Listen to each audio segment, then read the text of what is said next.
അപ്പസ്തോലന്മാർക്ക് കരുത്തോടെ നിൽക്കാൻ പറ്റിയ കാരണം എന്താണെന്നറിയാവോ? വരാനിരിക്കുന്ന മഹത്വത്തോട് തുലനം ചെയ്യുമ്പോൾ ഇന്നിന്റെ വേദനകൾ എത്രയോ നിസ്സാരമാണ്.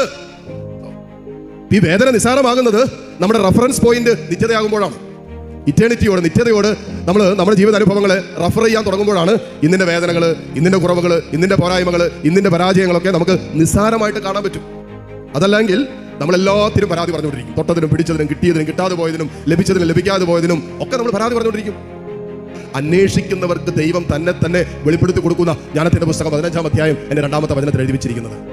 ദൈവത്തെ പരീക്ഷിക്കാത്തവര് അവിടത്തെ കണ്ടെത്തുന്നു, അവിടത്തെ അവിശ്വസിക്കാത്തവർക്ക് അവിടെ നിന്ന് തന്നെ വെളിപ്പെടുത്തുന്നു എന്ന വചനം പറയുന്നു.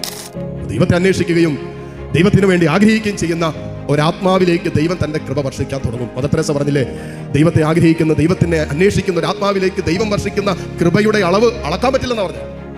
കാനോട്ട് മെഷർ, അളക്കാൻ പറ്റില്ലെന്ന് പറഞ്ഞു.